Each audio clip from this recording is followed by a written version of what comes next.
जय हिंद दोस्तों, स्वागत है ओपन स्टडी गुरुकुल परिवार में आप सभी का। ये है 75 डेज वोकैब चैलेंज में 17th जो है क्लास है इडियम्स एंड फ्रेजेस की, और 56th क्लास है, सॉरी 57th क्लास है आपकी पूरी सीरीज की। ठीक है, अब इसके बाद जब 61 क्लास जो होगी ना आपकी 61वीं, वो स्पेशल सेशन होगा, वोकैबुलरी की मास्टर क्लासेस स्टार्ट करेंगे हम 15 क्लासेस। ठीक है, तो उसके लिए आप सभी तैयार रहेंगे। इसमें 4 सेक्शन आपके कवर हो जाएंगे 60 क्लासेस में। तो शुरू करते हैं आज का सेशन। ईडियम्स एंड फ्रेजेस की हमारी 17वीं क्लास है और ओरिएंटेड ईडियम्स आपको यहाँ पे मिलेंगे। तो चलो, ये आपका टेलीग्राम चैनल है, शेयर कर देना भाई, कमेंट जरूर किया करो। ठीक है, चलिए,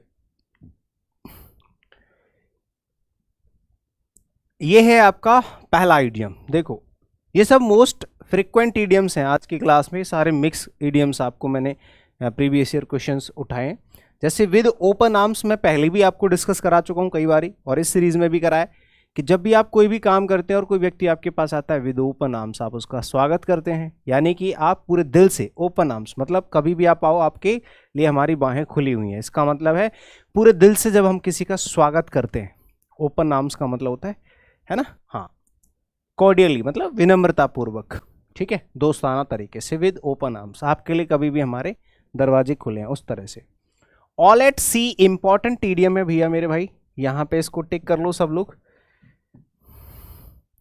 इसको इंपॉर्टेंट टिक करिएगा। All at sea most important चीज है।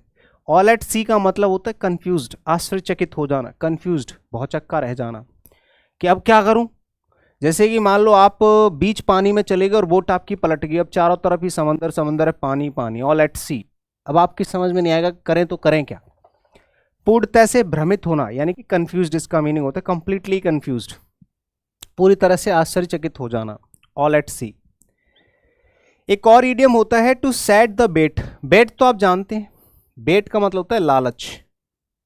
अगर आप किसी भी जानवर को या किसी व्यक्ति को फंसाना चाहते हैं तो उसको लालच देना पड़े, और लालच दे रहे इसका मतलब आपको फंसाया जा रहा है। ठीक है, तो एक तरीके से जैसे जाल बिछाया गया, ये कोई ऐसी मशीन है जिससे कोई ऐसा जानवर है इसमें फंस जाएगा। ठीक है ना, हाँ जी, तो जाल बिछाना होता है to set the bait. To set the bait का मतलब होता है जाल बिछाना, यानी कि किसी को फंसाने के लिए षड्यंत्र रचना। टू ले अ ट्रैप, ट्रैप तो आप जानते हैं जाल होता है। एक होता है to keep the ball rolling. अगर आपके हाथ में बॉल है, चुपचाप है, तो आप कहोगे कि यह बॉल तो आप काम ही नहीं कर रहे, उस बॉल को ऐसे घुमाते रहो घुमाते रहो घुमाते रहो, मतलब आपने काम को कंटिन्यू रखा है। तो किसी भी चीज़ को कंटिन्यू रखना, काम को जारी रखना।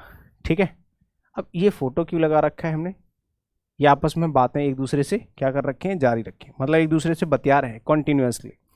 टू कंटिन्यू अ कॉन्वर्सेशन और एन एक्टिविटी, किसी भी एक काम को या कॉन्वर्सेशन को क्या करना, कंटिन्यू रखना, ये होता है to keep the ball rolling.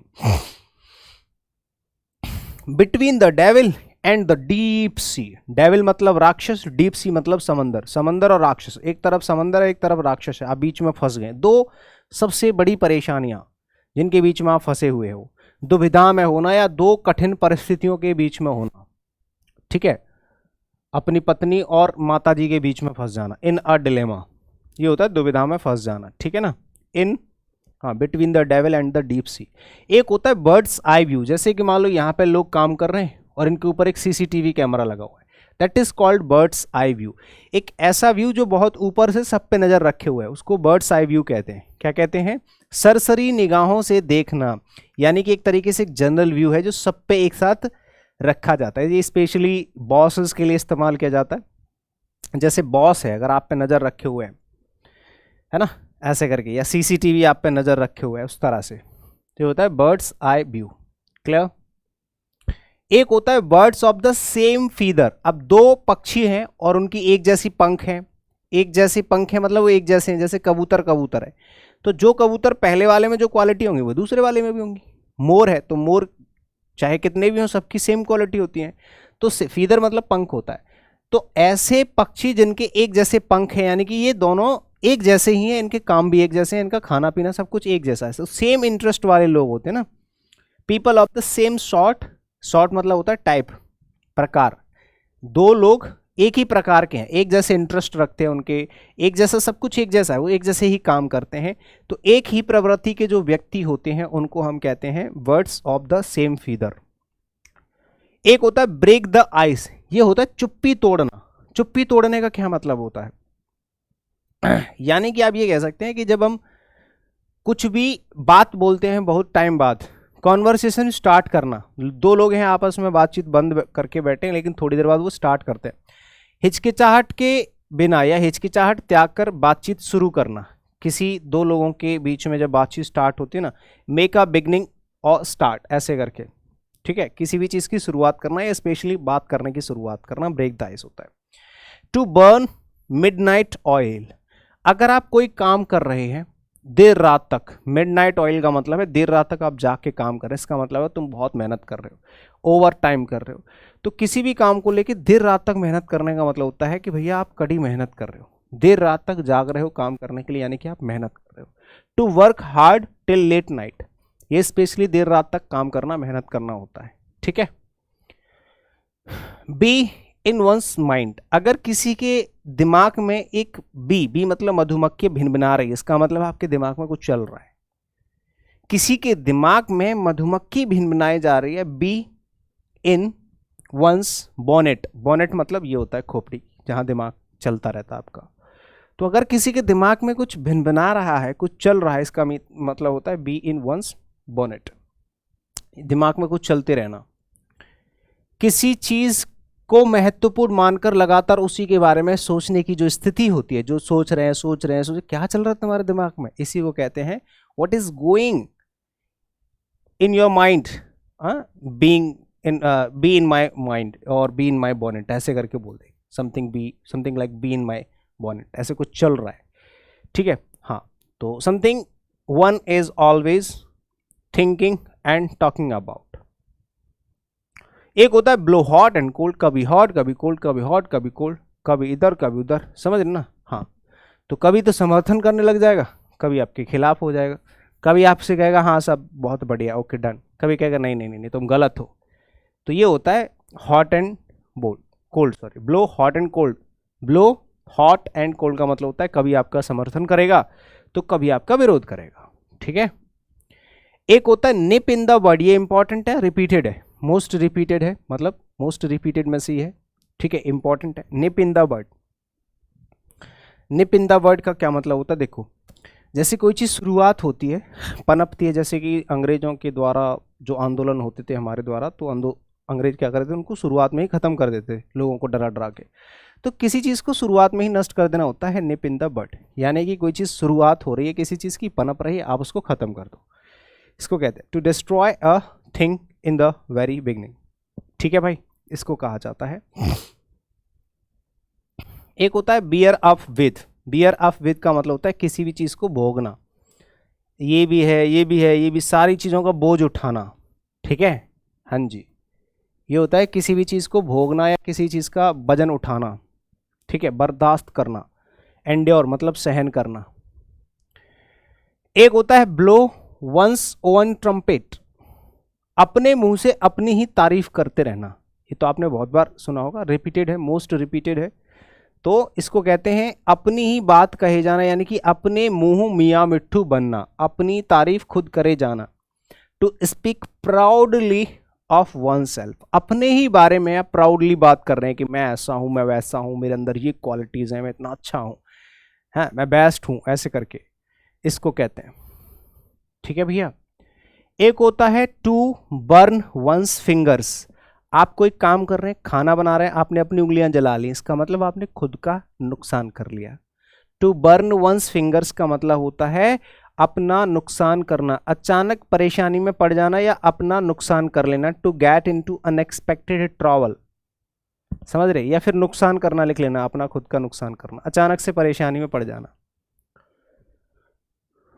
एक होता है by and large, by and large, जैसे कोई चीज अगर हम रफली मेजर आउट करते हैं, फिगर आउट करते हैं, ठीक है, ऑन द होल या स्पीकिंग जनरली, यानी कि कोई चीज ऐसी है जो आप मोटे तौर पर, मोटे तौर का मतलब होता है ओवरली, ओवरली मतलब कि ऊपर ऊपर से, ठीक है, एक जनरल होता है ना, जनरली कि चलो जनरली हम मान लेते हैं कि 100 लोग थे, है ना, मोटा मोटा मान लेना होता है, स्पीकिंग जनरली। चलो ठीक है, मान लेते हैं 200 लोग होंगे, that is called by the large. By the large मतलब जैसे कि 99, 98, 97 ऐसे नहीं, हाँ ठीक है, मान लेते हैं 100 लोग, तो वो होता है बाय द लार्ज, ठीक है।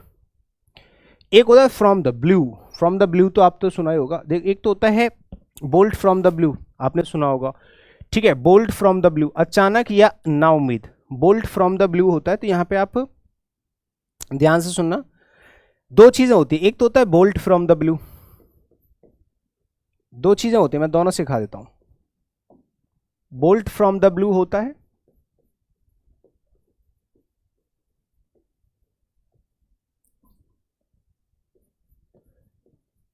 ठीक है,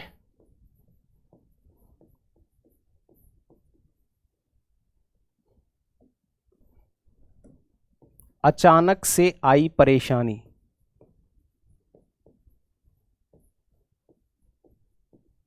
दो होते हैं, ठीक है, ध्यान रखना।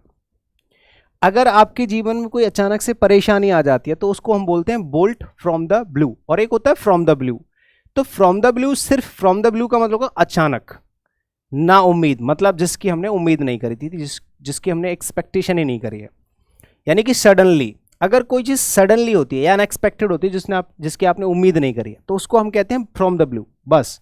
लेकिन बोल्ट फ्रॉम द ब्लू का मतलब होता है अचानक से कोई ऐसी घटना होना जो हमें ना तो उम्मीद करी थी और वो बेकार थी, अनएक्सपेक्टेड प्लस अनप्लीजेंट, ऐसी कोई चीज जो अप्रिय घटना हुई है अचानक से, उसको बोल्ट फ्रॉम द ब्लू कहते हैं। और फ्रॉम द ब्लू होता है सिर्फ अचानक। To pass the buck, to pass the buck का क्या मतलब होता है? होता है जवाबदेही दूसरे पर सौंपना।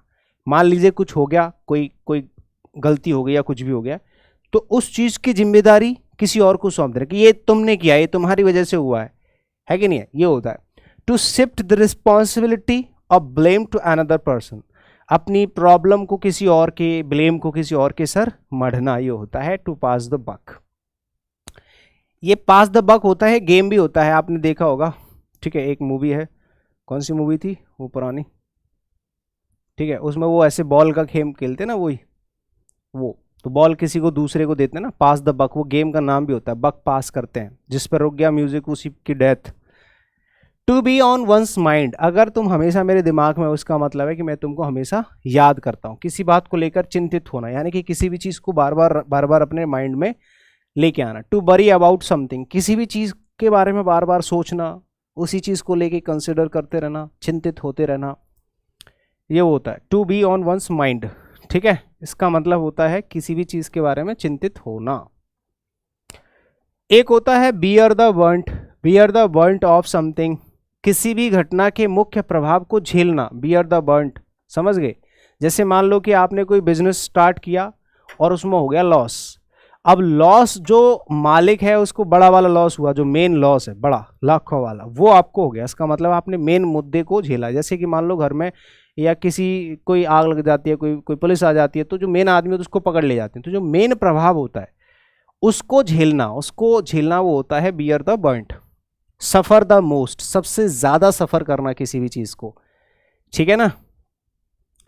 एक होता है to be on the apex, apex तो आप जानते हैं चोटी होती है, उच्चतम शिखर जो होता है, इसी से आप इसको याद कर सकते हैं, शिखर पर होना।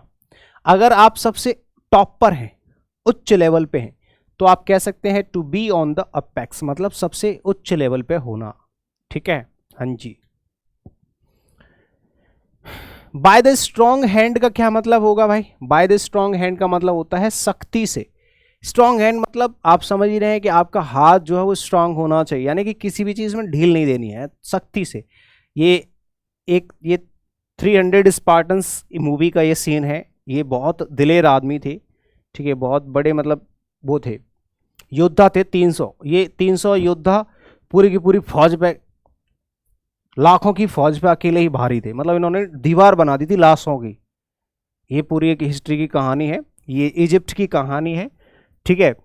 उस टाइम के ये राजा हुआ करते थे, बहुत पुरानी हिस्टोरिकल स्टोरी है। तो इसमें क्या था कि 300 स्पार्टन्स ने पूरी की पूरी फौज को मार के एक दीवार बना दी थी, इतने मतलब सख्त लोग थे ये। तो बाय द स्ट्रॉन्ग हैंड का मतलब होता है सख्ती से, यानी कि बाय फोर्स, थोड़ा सा स्ट्रिक्टनेस के साथ। एक होता है to blow one stack top, या फिर आप कह सकते हैं ब्लो अ फ्यूज, या फिर ब्लो अ गास्केट, ऐसे भी बोल सकते हैं। तो आप पहले वाला आप पढ़िए, ठीक है ना, यहाँ पे इतना पढ़ो। To blow one stack top, इसका क्या मतलब होता है? ये होता है आपा खोना। To blow one stack top, इसका मतलब होता है कि आपने जो भी आपके ऊपर कंट्रोल था, नियंत्रण, वो आपने खो दिया है। आपा खोने का मतलब यही होता है कि अगर आप अपने कंट्रोल में नहीं हो, आपको अत्यधिक गुस्सा आ रहा है, ठीक है, बेचैनी हो रही है, इस तरह से। टू बीट अ हास्टी रिट्रीट, हास्टी मतलब जल्दबाजी, रिट्रीट तो आप जानते हैं किसी भी चीज का जो भुगतान होता है। दूर भाग जाना, पीछे हट जाना, यानी कि तुरंत आपने क्या किया? एक्शन लिया। टू बीट अ हास्टी रिट्रीट, आपको लगा कि आगे खतरा है, आप तुरंत बैक मार गए। कुछ लोग ऐसे होते हैं कि तुरंत उनको एक झटका लगा नहीं, वो तुरंत वापस आ जाते हैं, ज़्यादा रिस्की काम नहीं करते हैं, वो सीधे आगे उसको बियर नहीं करते, ठीक है। हाँ, तो इसका मतलब हो जाएगा दूर भाग जाना या पीछे हट जाना, तुरंत से पीछे हट जाना। हमने देखा ये कोरोना वायरस भाग रहा है, तुरंत भाग गया पीछे। तो गो अवे हरीडली, हरीडली मतलब जल्दी से वापस भाग जाना। ये एक होता है बाय लॉन्ग ऑड्स, ऑड्स काफी अंतर से। ऑड तो आप जानते हैं विषम होता है, ऑड मतलब विषम, जो उल्टा होता है, विपरीत होता है, ठीक है।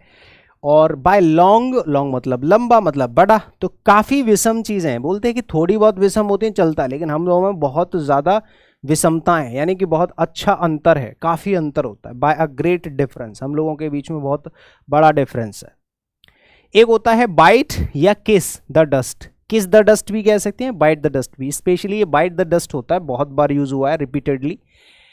धूल चाटना या धूल चटाना, ये स्पेशली बाइट द डस्ट का मतलब होता है धूल चाटना, मतलब हार लेना, हार जाना, ठीक है, हार जाना, समाप्त हो जाना है, हार जाना कह सकते हैं।